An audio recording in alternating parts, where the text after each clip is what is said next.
Welcome to Who'd Afford It. We've made series 4, close to 100,000 views on LinkedIn, nearly 600 downloads, and I've finally been able to secure for the first episode of series 4, Sharon McDermott, aka Shazza, the MD founder of Trenches Law.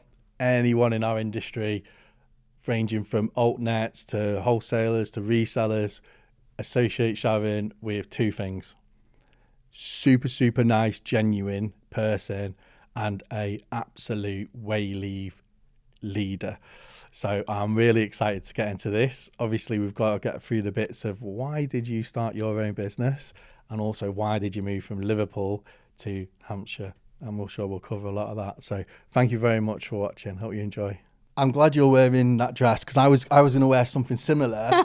And I thought, do you know what, Will? Not today. You don't have the figure. And looking at you, I'm glad that I didn't wear that. Well, I tell you what, it was sunny this morning, but I forgot how grim it is up north. Well, literally, I drove to Manchester this morning. Anyone works in Manchester or goes to Manchester, it just changes overnight, doesn't it? In 2 seconds. I've got a brolly there. I've got a rain mac. I've got another pair of shoes as well, just in case it's You have rain. to be. Yeah.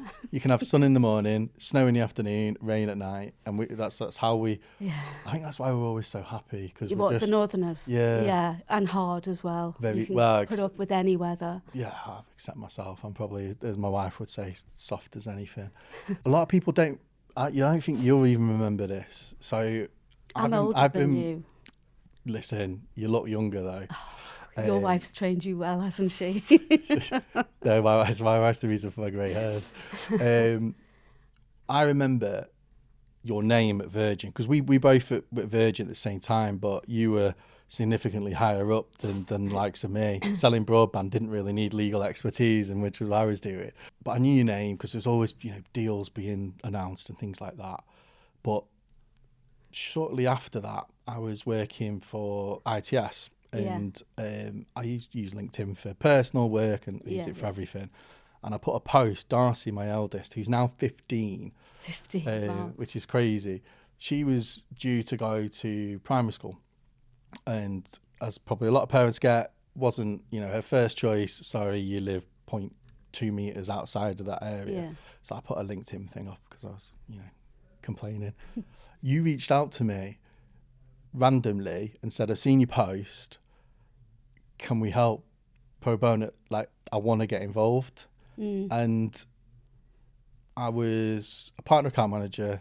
I had no influence on anything. There was no business sort of rationale. It is just, you saw it and thought, that's wrong, we want to help. And I've always had that in my head, kind of, and I suppose it's for anyone watching this, if you see things like that and you do the right thing, I think a lot of time it comes back. And it's important I talk about that, because I don't think many people would have done what you did. I don't even know if you remember it. I do. We'll help anyone. And don't tell my husband, because he's in charge of the finances, but I do a lot for pro bono. And I'm doing quite a few things at the moment where I know, some of the altnets really don't have any money, and they need the money, and people are not paying them, and they should be paying them, because people have long memories as well, and you got to help people anyway. That's what I'm all about. And my son, he goes to the Salesian in Farnborough, and he did a quiz night in our local and raised over £1,000, which was the most anyone's raised. And they've asked me to be a trustee, and I'm really excited to do it, because I don't know whether it's a new path I'm going to go down, or whether it's just me supporting them in addition to what I'm doing. But you've got to help people who are in difficult positions, because one day I know I'll need help, because you're never on the up all the time. You do come down as well. And it's really important to me that you be kind.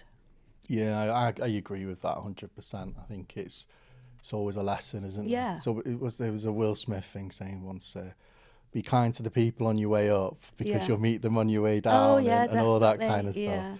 There was one of the altnets that, I won't say who, but you'll probably know, but they went into liquidation, and I dropped them a note to say, look, you know, we have worked with you, we're here for you in good times and bad times. Do you need anything from us free of charge? And Trenches were the only supplier that reached out like that, and they've remembered that, and now they're, you know, back on track and we're talking to them. But I learnt that years and years ago from a partner. His name was Tom Whedon at Simmons and Simmons in the telecoms department, and I think it was I can't remember. It was a company, a telecoms company, that went out of business. And I remember him saying the same thing. This is when they see the value in suppliers, not just the good times. You offer help in the bad times. And I've always taken that with me. It's a really good point, because I think with anything, the true test of a partnership is when the chips are down, how we act. Because everyone, it's all great when everything's great and you're having clinking champagne glasses. And, you know, I know a lot of resellers will have different partnerships, and it's only really when the chips are down and how either the supplier reacts or the partner reacts that you understand the true partnership. And kind of starting with that deliberately, what's quite amazing really about your journey is you could be sat opposite me, the head of legal for O2 business, having done significant time, great salary, great pension, great everything, profile, all those things. But for some reason, inexplicably, during your journey, you've said, actually, I'm going to go at my own and start my own business where I don't have the brand of Virgin, which is known across the world, behind me. What I'm curious about is, where did those sort of entrepreneurial seeds start? So like when you were growing up, obviously you're very clever, you know, I believe you're fluent in a few languages, done a little Only bit when I've had a few drinks. drinks. I'm fluent in the language of nonsense, unfortunately, and that's it. Are there points when you're kind of growing up? I mean, what your parents doing, your family around you, were the entrepreneurs there, or people that were kind of determined to achieve dreams? What planted them seeds? Remember, I'm from Liverpool, so I'm streetwise. You know, my brothers are entrepreneurs in their own way, maybe not in the right way, but actually, no. It was. I think I only got the confidence late on in life. I knew that I wanted to start my own business, and I needed to believe in myself. And actually, I think, just going back to what we were saying, my network of people who, you know, I'd done loads of deals for in the past. Remember all those sales guys in Telewest and Virgin, and they were all there to help me, and it just gave me the confidence to keep going. And I know that I think in a different way than normal law firms. You know, we've just had a call with our marketing team on the way down up to Manchester. But I think it's about doing things your own way and being authentic as well. And, you know, I do pride Trenches on being down to earth and not being stiff and, you know, having all those long legal words that intimidate people. And had you seen kind of for your formative time, because I joined NTL Telewest 2005, 2006. Yeah. And if I say it was a brilliant environment, training and all that stuff, but to say it was probably very different to how it is now, I would say the ratio of men to women, particularly in sales, was 95% men, suits, kind of elite sort of personas. It wasn't the most kind of the environment it is now. It was you must have seen some stuff when you're there where you're constantly picking up, I wouldn't do that, that person dealt me that way, I would do this. Was that where a lot of the sort of learnings that have fed you well since? Because, you know, I was doing the sales at Virgin, and with sales, you do the product development and the terms and conditions, etc., to go with that. And a lot of the time, I'm not technical, honestly. I can just about turn my computer on. Our IT support, I think there's a button that when I phone them, they don't even ask what's wrong. They just automatically remote it. So I learned not to be scared of asking questions and not to be scared of them asking them to draw me diagrams so I could understand things. Do you think part of that was that Liverpool upbringing? Yeah. I was shy at first, but actually there's no point being shy. You've just got to, if you want to do a good job, you've got to understand it. You can't pretend that you understand what you're working on. But yeah, I have become a lot stronger and a lot more vocal now, and it's really, it's important to me, particularly for women in the business. And I think that's one thing Elevate do is really, they really raise the profile of the women, and they do it really well, and the women are really strong. And yeah, I love being in the company. But yeah, I think Liverpool and that street wisdom has taught me a lot. I think it's just instilled in me. And also being part Irish as well. That's yeah. You're from Liverpool and you're part Irish. I know. I just got my my Irish passport. Oh yeah. Yeah. Well, my mum's. I suppose. I think there's something like 6 million people with Irish. I mean, my mum's Irish. So I'm tempted with the passport thing. Got to. I don't want to be waiting 8 hours. We went to Portugal and there was a queue of about 3 hours, and they asked whether anyone had a European passport. So I was waving, and Terry, my husband's like, "Can I come with her?" But they let him through this time. But yeah, it's definitely a lot more Irish passports after the last few years. Than my son's just waiting on his now. Yeah. There you go. I need to do it. You do. It's easy once you understand. Yeah, I need to do it. But my 1 week a year abroad in Mallorca with my 3 girls is I'm happy just waiting in a queue where I'm not having to entertain them. So yeah, probably. And so the legal bit, were you always going to go into to law? No. Because I've met your brother and he is a top guy. But I mean this with, I love him, but you wouldn't put you and him together. Yeah. So he's very entrepreneurial, very yeah. hardworking and driven and all those amazing things. But I would not say that his sister would be, in the legal profession, on Inca, on WISP, on all these boards. Like you wouldn't associate it. Yeah. Pushed you into law, was it? It was. So I originally wanted to be an air hostess, and I got to the final interview of BA, but unfortunately I took my friend at the time to the interview with me, and it was in a hotel.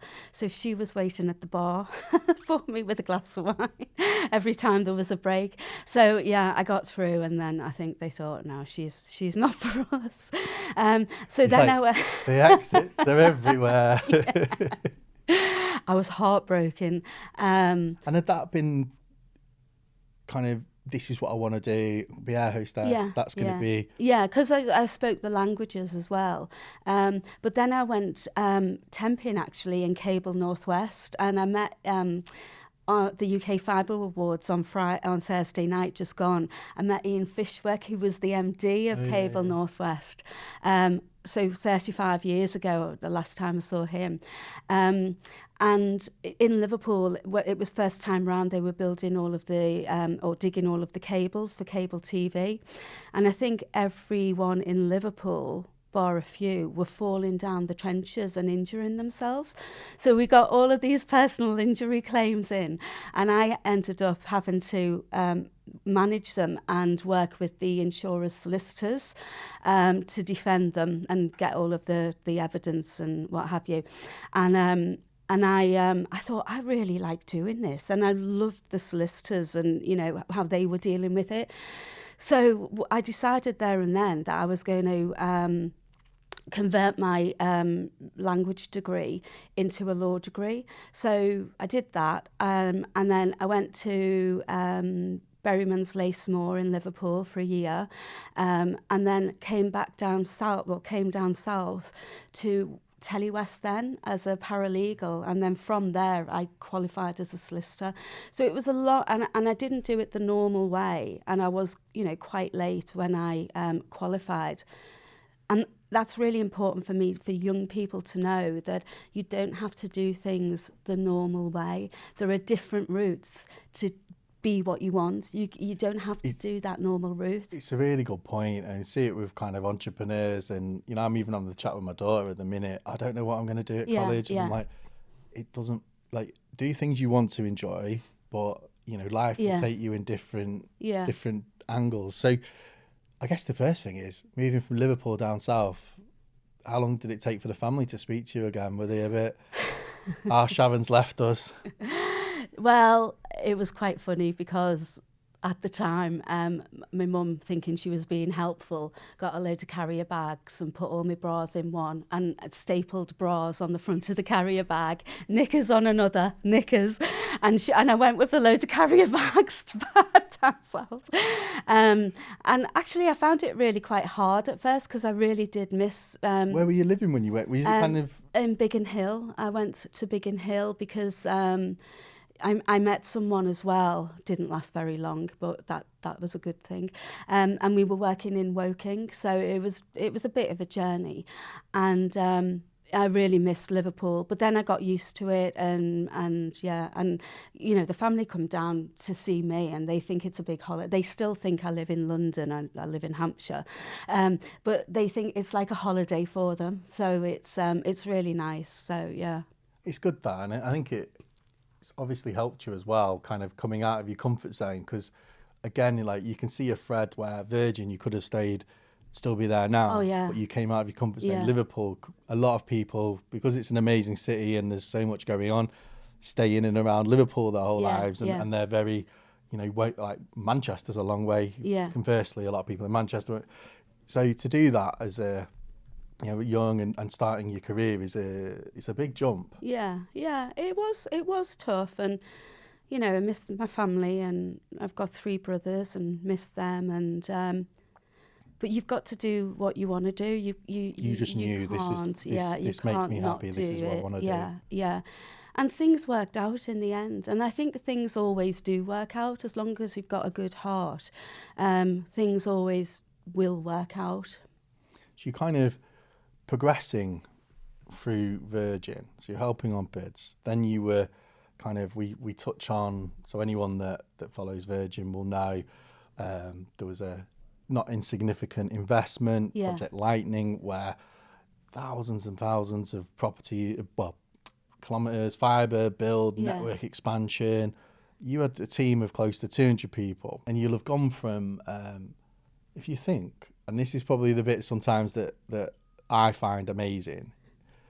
You've gone in the space of a relatively short period of time, going to a British Airways interview, telling people that the exit's in the wrong area, going, oh, bugger, to relocating to a different side of the country, discovering a love for law, adding that to your qualifications, and then orchestrating and playing an integral role in probably one of the biggest investments in our industry, that was transformational and probably the start of real cash coming into the industry. It was. So before I moved over, it was Ricky Hobden who was reporting into Paul Buttery, who was the COO.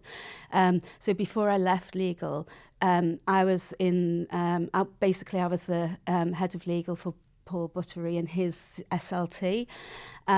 So we did all of the contracts for civil works, for planners, for architecture.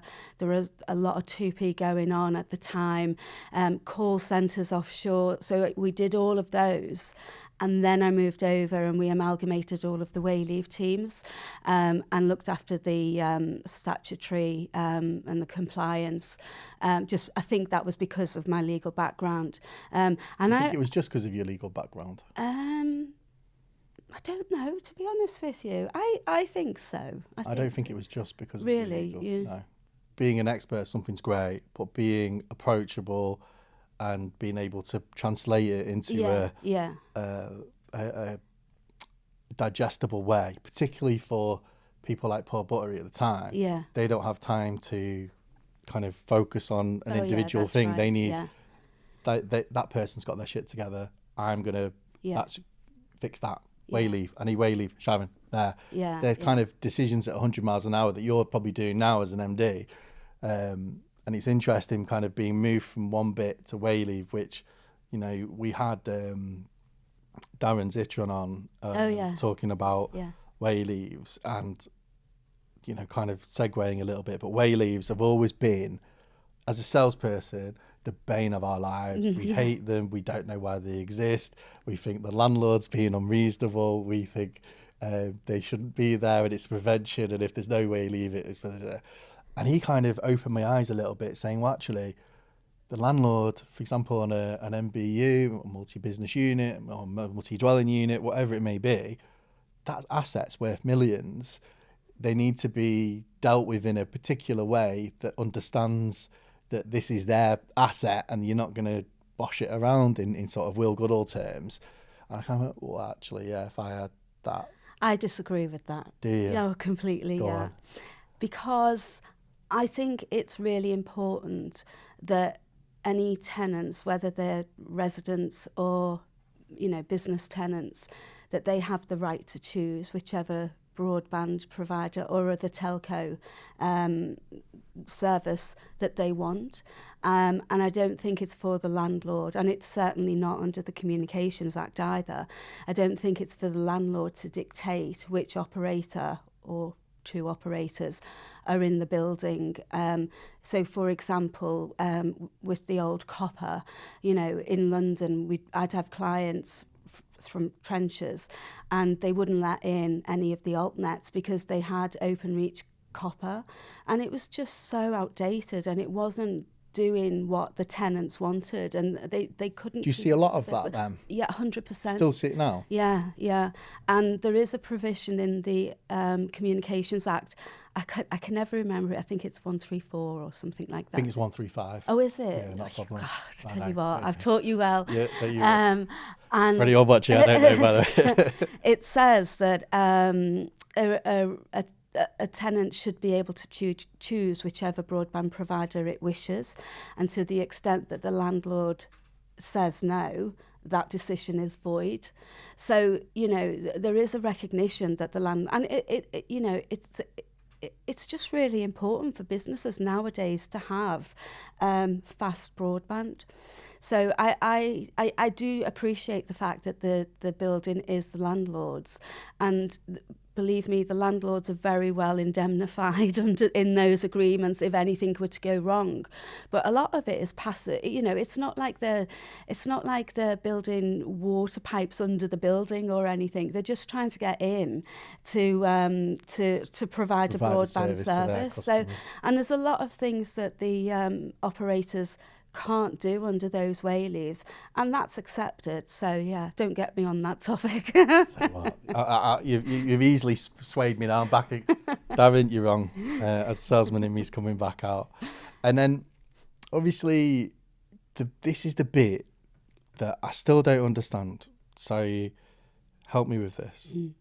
Working for the COO at Virgin, you know, roles just getting bigger and bigger and bigger. You came in at, you know, this level, you virtually the top, you'd be legal counsel for, you know, Virgin, Liberty Global, huge organisation takes involved. You could be in Denver, where head office is. You could be doing all sorts, but instead, and it probably coincides with the first kind of City Fibre-ish, we're kind of alt-netty a little bit, 2016, 17, you've gone, I want to run my own business. I want to worry about national insurance, employers' national insurance. I want to worry about tax. I want to, I'm going to have to enhance my sales skills and networking skills. I'm going to have to do some marketing, make sure there's enough cash in the business. I'm going to have to learn all these different things. I want to do that and not the other. What prompted that? Was it always the goal? I'm going to build my network up to a point where I can go it alone. Or did you just think... It wasn't, if I'm honest with you. It was...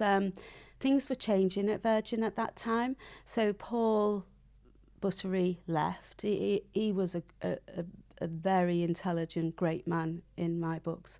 Rob Evans came along. He then appointed Julie under him, and things were changing. They want different people in the business, and it was just an opportunity for me then. And even when I left, I still wasn't sure what I wanted to do, and I was approached by Community Fibre actually to would I go and do their wayleaves, and I wasn't sure whether I wanted to go and work for someone else or maybe do a bit of consultancy. So I went and met Jeremy, and he's lovely as well, and I agreed that I would do a 6 months with him, and they've got a great guy called Tim Stranick there as well, and he's very well respected in the industry and particularly the public sector side of things from a wayleave perspective. And then I did the 6 months there, and that's when all of the little altnets started popping up and the investments came, and I knew that these altnets, yes, they had investment, but they didn't have a lot of money at that time. And I knew that they wouldn't have their own legal counsel at that time because they were brand new. And that's when I thought, well, actually, why not try this? And so I set up Trenches. And I suppose as well, during your tenure at Virgin, you're seeing people that you've worked with popping up at these old Yes, absolutely, in obviously decent positions, and you're thinking, well, I can speak to them. Yeah. I know there's a need. Yeah. I know the business well. Yeah. I know the industry incredibly well, and I know they're going to be running into absolutely. Their expanding network. Yeah. They're going to need to connect those Yeah. customers, or even just build the network. Well, in terms the of wayleaves were the last things they thought about, to be honest with you, and they've always been seen as problematic, and that's why there's not a lot of MDUs built at the moment, because it's either the barrier is the wayleave, the fees that the landlord solicitors want, or the technical Do you think solution. sometimes landlords are monetising? Yeah, definitely. To generate cash versus there's actually a genuine reason for those costs? Yeah, definitely. I was just about to do a bulk wayleave for a public authority, and that public authority wanted something like 2,500 for every prem on the estate. We've got another one where it's just a standard wayleave and the lawyers want £4,500, and they forget that yes, there's investment, but the operator is putting that infrastructure in for free, and probably only going to generate between £80 a month, depending on business or residential, and they think the operators have got deep pockets, and they haven't. And there's budgets that they have to follow, and it's quite sad really, because I think we would have hit the government ambition sooner had they not been, I say greedy, I see it as greedy. There's no need for solicitors to be charging that amount for a wayleave. It's just not on, and we always push back on fees, but solicitors sometimes say, well, we're not going to give you a breakdown, that's the fee, and it's not right. And is that because it's really interesting point is, so kind of in your 10 years, and I assume you'll have seen it with Virgin even more so, because they'll have gone, Virgin, great, happy days. Has it increased, or has it just been a constant battle where there's these costs coming out and it's preventing ultimately investment? Because obviously we know an area which is fibre will, it'll drive economic growth. Yeah. And it almost prevents that. I think it is getting worse. It's more, I would say, landlords with larger estates and public authorities actually. So they want consideration on top of the legal fees and the surveyor fees. So sometimes the operator can be paying £10,000 to £15,000 for a bulk wayleave, and commercially it's why would they? Why would they? Who else is going to build there? So in the example I gave you, the operator decided, actually, we won't build you and we'll go right past, we'll build past you. They won't go back again.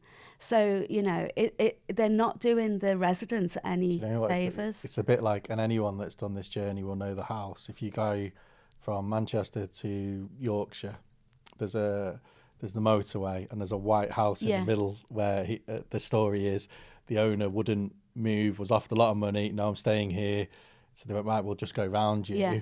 And now there's a house in the middle of beautiful area, but motorway either side. And I suppose it's a similar principle. If you're preventing that, suddenly you could lose tenants. Because it's an interesting one though, Sharon, because a lot of the time we've always thought a landlord or of public authority would actively want fibre either in their building or under their pavements, if you like, to stimulate growth, to be a USP, to attract tenants, all those different things. Yeah. When I first started at Virgin, we used to go out. There used to be a guy very, very well respected in the public authority. He's a very good friend of mine, Anu Vedi.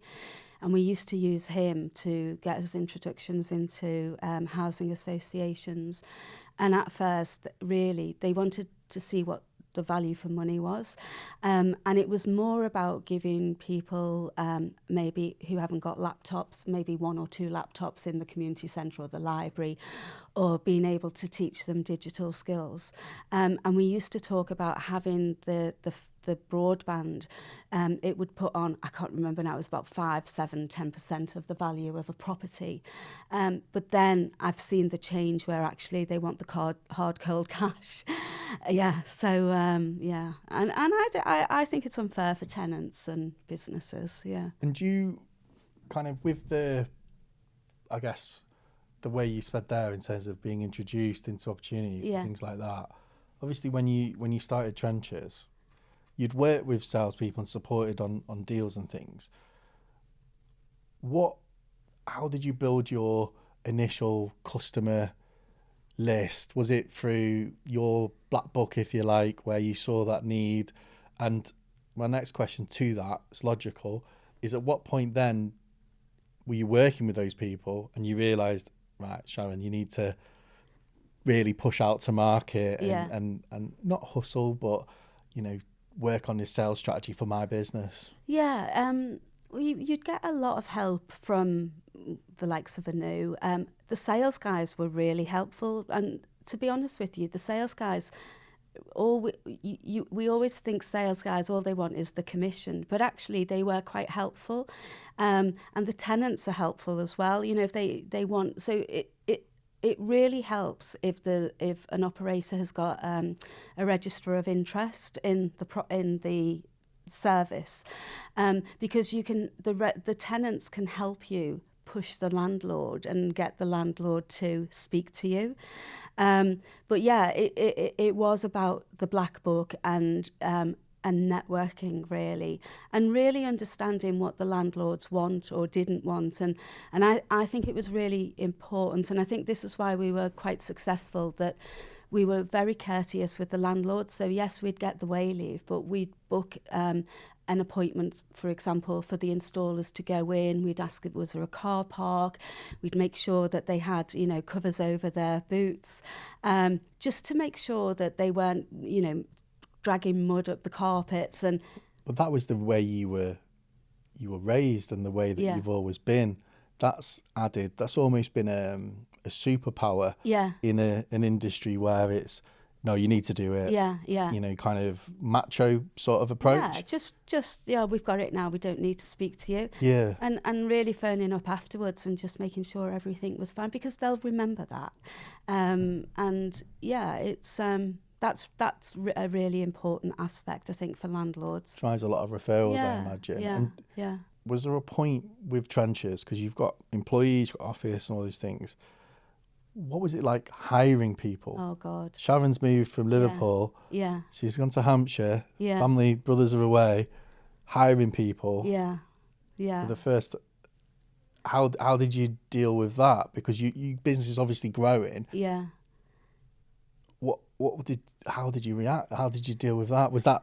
The hardest thing was taking the first person on. So the first person was a lady called Georgina Ruddak, and she worked for me at Virgin as a wayleave manager, and she wanted to be a solicitor.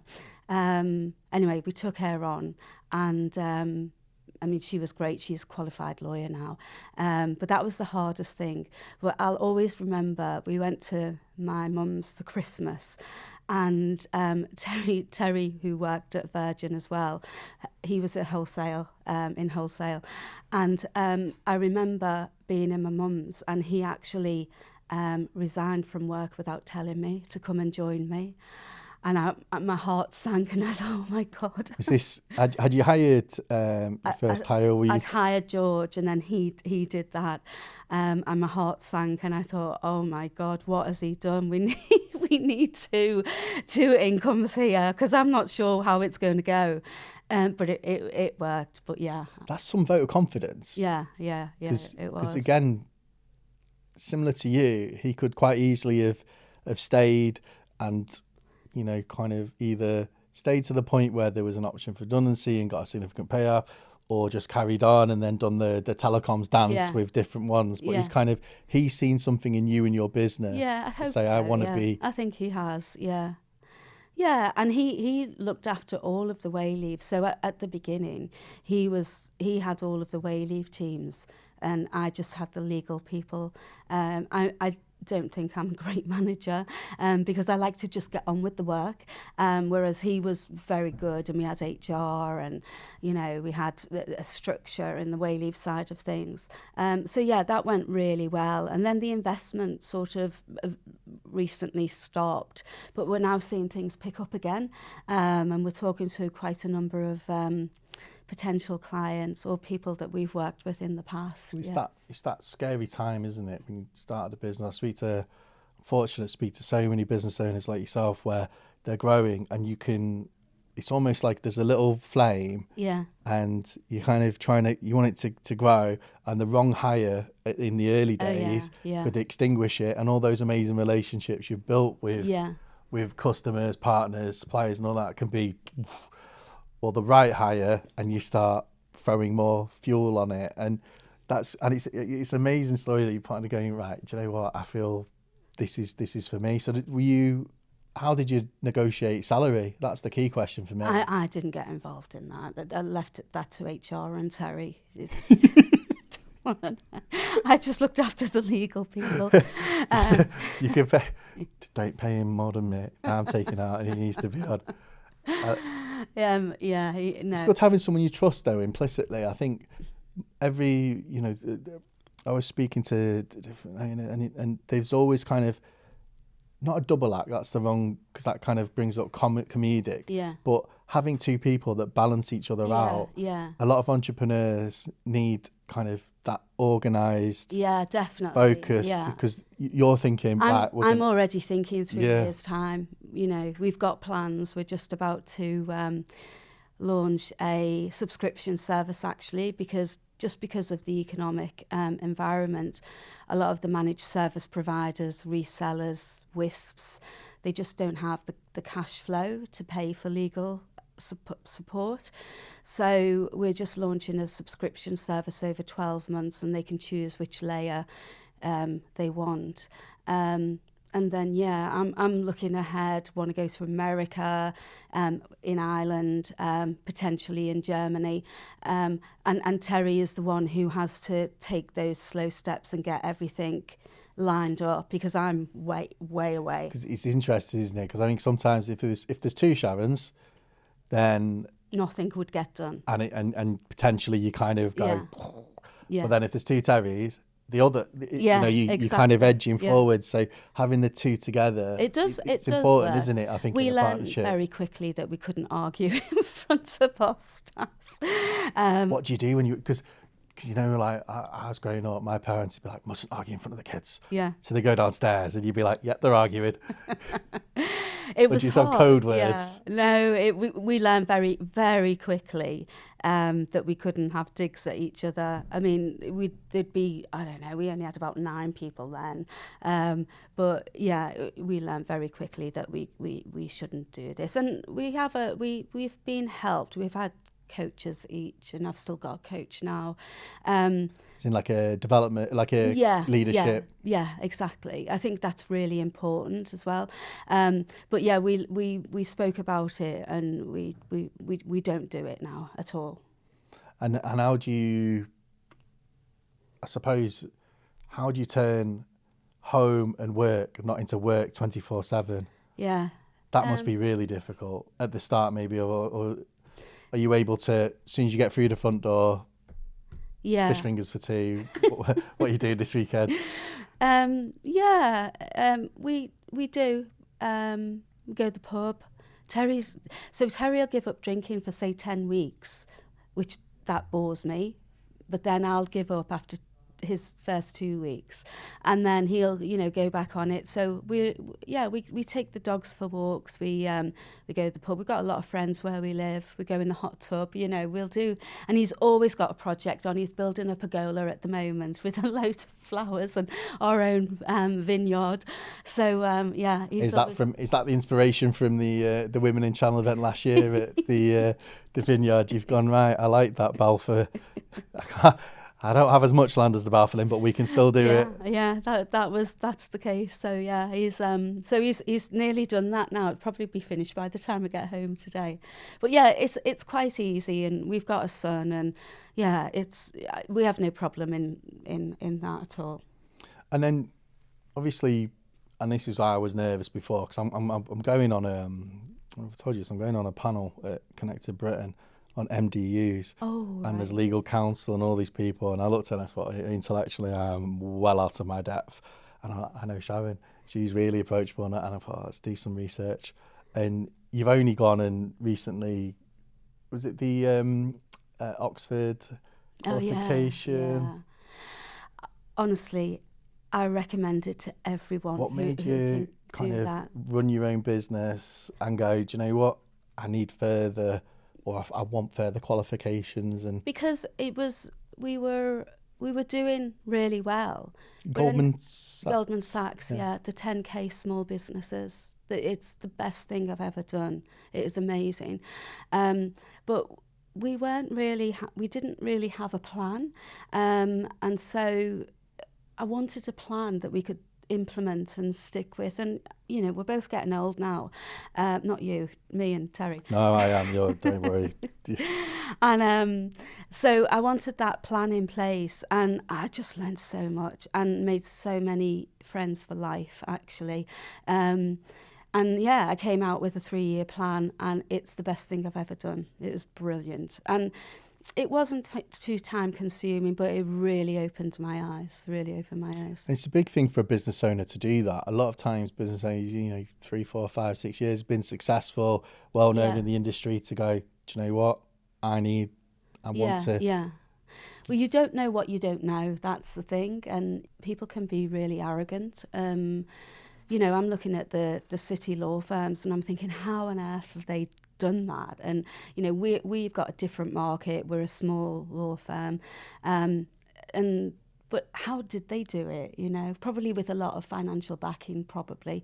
But I have got goals, and eventually I do want to sell the business, and Terry wants to sell and retire. So, that's the plan to get us there. It's really amazing thing to do, and I assume as well with there'll be other business owners as well. So again, the same theme as at Virgin and the Star Trenches.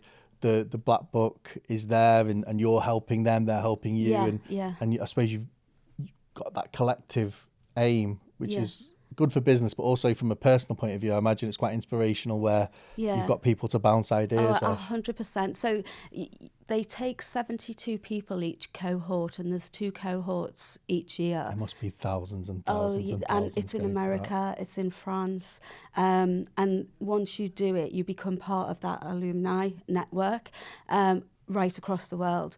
But you get put in a group of 6 people, including yourself, completely different businesses, and I know they're my friends for life, and we meet regularly, and we bounce ideas off each other.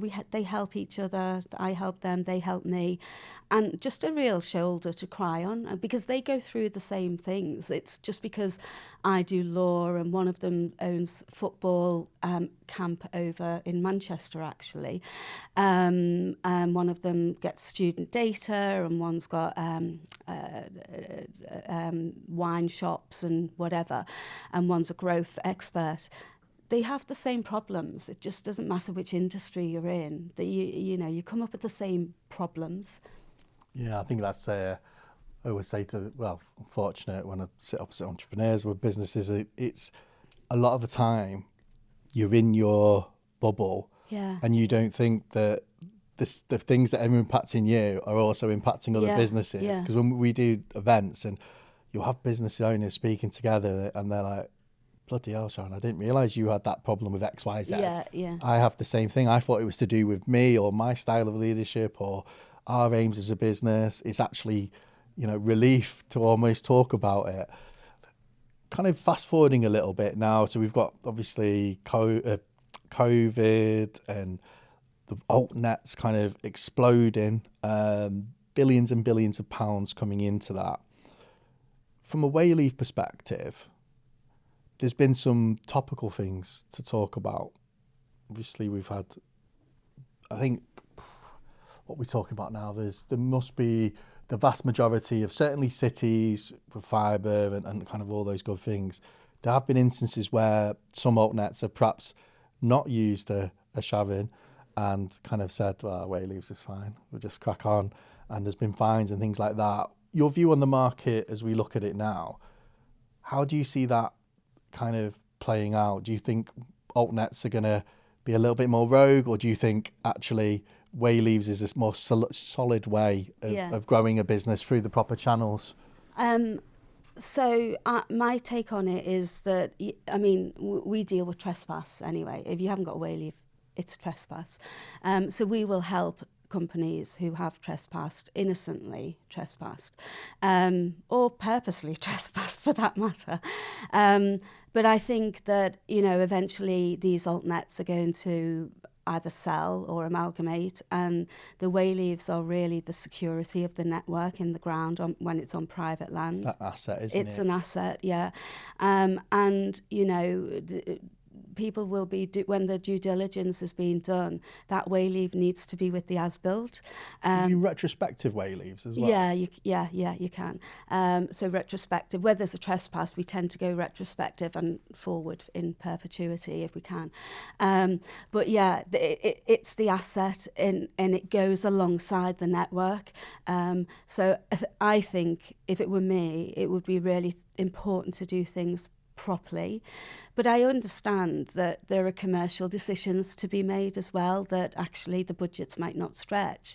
But I think, with risks like that, you have to know potentially how to mitigate them, or how you're going to deal with them if. Because that's the pressure point, isn't it? Yeah, we're talking about now the altnets, it's connections. Live customers are essential as a metric. I think probably when we were first looking at it, it was kilometres built. Then it went to premises passed. Now it's actually connected premises. Now there's a strong argument to say connected premises should have probably featured a bit sooner in the sort of focus. And it's really interesting when you talk about the value of a business, their connections, how wayleave underpins that, and wayleave actually adds a value. Do you see a world where, and maybe you're seeing it already, where an altnet is saying, right, well, we've got to do a wayleave, but there's going to be an asset to our business that if we do sell or merge, it'll bump our value up, for want of a better description, or let us hold the value that we want? Yeah, I think so. I mean, I'm not really knowledgeable about, selling an altnet, but I think it goes with the territory.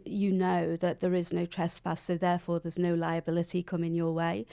But there might be indemnities, I don't know, in the you don't sale nothing worse. Imagine if you were buying a business, you lift the bonnet up. Yes, exactly. There's a lawsuit. There's this. There's that. It's going to either put you off, or you're going to go, well, that price I was going to pay you, Sharon. And take a couple of zeros off, and we're going to go back to the. When in the olden days in Telewest, and I think it's probably the same in Openreach and City Fibre. Before digitisation, a lot of the wayleaves were just on paper and stuck in boxes all over the country. That was every time we got a new client, I would say to them, make sure you're putting them on the system, because otherwise it just costs far too much if you need to go back and do it. But I think the code powers, the company's got code powers and the wayleaves, I think that's a really strong company that someone would want to invest in or buy. No, that makes sense, because as kind of touched on before, there have been some really well publicised cases, and I think any altnet, you're looking at a few things at the minute with the market. You're looking at active connections; they need to go in smoothly. Yeah. Cost of delivery needs to be as short as possible. So again, wayleave's important. So you've turned me around. I was on the landlord side. You're doing damage now. Elevator's gonna be destroyed. But no, I agree with what you're saying. The salesperson in me is talking, but I can see that being very supportive of the country in terms of where I'm looking at it as economically driving growth and just getting shit done, for want of a better phrase. Well, that's right, because the sooner you get the wayleave in, you need the revenue in quicker. So it doesn't have to be the most perfect wayleave, and the lawyers on the landlord side will go through it with red pen, and it's word perfect, and the full stops are wherever they need to be. It doesn't necessarily need to be like that, as long as the main risks are dealt with. And also a lot of people they call them PTW, proceed to work, I think they're called. They are still wayleaves, but they're very simple wayleaves. And really, a wayleave is just an agreement in writing that you can build on the land and do certain things on the land. So it doesn't need to be complicated. Yeah, it's often the way, isn't it, in life? Things can be as complicated as you want to make them. Yeah, exactly. And normally when that makes sense. My most pressing thing, and like I literally could speak to you all day. About wayleaves. Not necessarily wayleaves. Probably some of our industry is 100%, and the sort of role you play as a figurehead, because there aren't a lot of entrepreneurial women in there. When I speak to Tegan and Emma, who I know you've chat to, when we do events and they do events, I'm like, well, we need some more women leaders in this, and need some more owners of businesses. And Tegan said to me the other day, well, there's not that many. And I'm like, bloody hell, you're right. Yeah. And I think it's important that you are as visual as you are. But the key question we all want to know is, if you could have any superpower besides wayleaves, because that's not a superpower no matter what you tell me, what superpower would you have and why? I'd like to be invisible, just to see what's going on, what people are really talking about. So you'd be, what, at work or just walking around? Just walking around, what they're saying. Just know their secrets, really. Well, just read my LinkedIn, you'll see my secrets. Just I'm the same. I'm far everything's too out open. there. Yeah. Everything's out there. I think it's amazing. I mean, look, when you think you own a growing business, Goldman Sachs, board memberships at Inca and all the other stuff, and it was because you had a couple too many Pinot Grigios. It's not the only reason, but Pinot Grigios in Liverpool. I think what I always think is really interesting for me, and it's why I feel privileged to be here, and I know, my mum who watches this thinks the same, there's always these like sliding door sort of moments in careers, and it's always the people like yourself who go, I'm going for it. Yeah. I'm going to take that chance. Yeah. I could stay corporate, and Terry as well could stay do that. I think my missus is onto something here. The business itself is enough for me to risk our families sort of. Yeah, I think it's really important, particularly for women.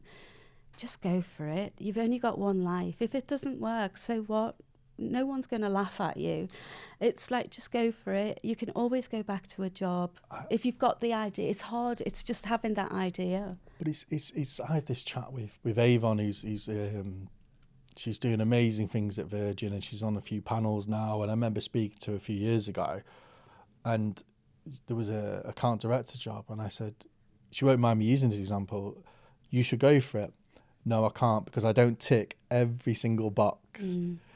And, you know, we speak now, and I know, not due to me, due to her experiences, she would go for those roles in the future. But at the time, and I think sometimes a lot of the women I've worked with wanted to be perfect in every box, whereas, you know, a bloke will go, I can do some of that, I'll learn the rest, and you know, less thought goes into it, I suppose. And it's like amazing what you say in terms of, you just got to go for it. You don't know unless you. I know. We were going to do a trial of the new program I told you about, and I was thinking, oh, we'll just do 10 people, and then I thought about it, and I thought, why just stop at 10? Why don't you just roll it out? We can fix it as we go along. It doesn't need to be perfect. But I think that's a sales mentality, actually, because I know Terry's got the same view. It's just go for it, and fix it as it goes along. And because everything can be perfect in a boardroom, looking at it, until you're out speaking to your customers and getting that feedback. And it might not be perfect anyway. So yeah. But yeah, Emily and Tegan, they're brilliant, I have to say. I think they do good for women, and I bet you're really proud of them. Yeah, they're, you know, without being cheesy, which I rarely am, you know, when having come through the environment where you or I was, I wouldn't have been too happy with my daughters going into the telco environment that I went into, and people like them and yourselves and so many more women now are making the workplace something that I would be happy for my daughters to go in, because ultimately, like with any of us, you just want to be judged on your work and you know, your moral compass. You don't want to be judged on anything else. You know, and if you're good, you're good. But it's what it is. And they're always smiling as well. And you know, gone are the days where women are stabbing themselves in the back. You can see that they work really well together, and that's what it's all about, you know. They are incredibly annoying, but no, I'm joking. I'm sorry, Tegan. And, no, it's been an absolute pleasure, and thank you so much. I'm pleased that you asked me. I'm really privileged. I was going with the courage. It's amazing. Thank you so much. No, thank you. And I would say, as I always say, anyone that's, you know, entrepreneurial, if you need a wayleave, ultimately, speak to Sharon, or EV, or any of this other, you know, amazing things to do, work with businesses, advice.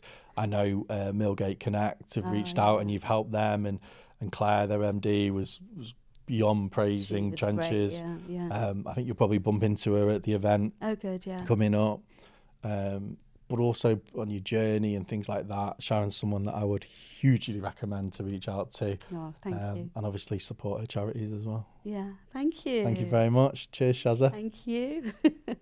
Well, Shazza was a legend there, I have to say. To go through some sliding door moments there where you're working, you think you're going to work for British Airways because you learn some languages, and fortunately, you know, a couple of Pinot Grigios, your life takes a different turn. But then to discover something that you're passionate about to the extent that you're going to add that additional learning, you're going to move to the other side of the country, you're going to grow within a massive organisation for 17 years, and then you're going to make the crazy decision and go, do you know what, I'm going to start my own business. And to grow that to such an extent while being on boards, while doing all these things, and while being a decent person, which I think is the most important, has been a pleasure to go through Sharon's journey. And I think the two things I think for me are be nice, because those sort of relationships are important in terms of your network. And always, if you don't try something, you'll never know. And I think this is a great way to end. Obviously, thank you all very much for watching, listening. Thank you, Leslie Goodall. It's appreciated as always. Take care.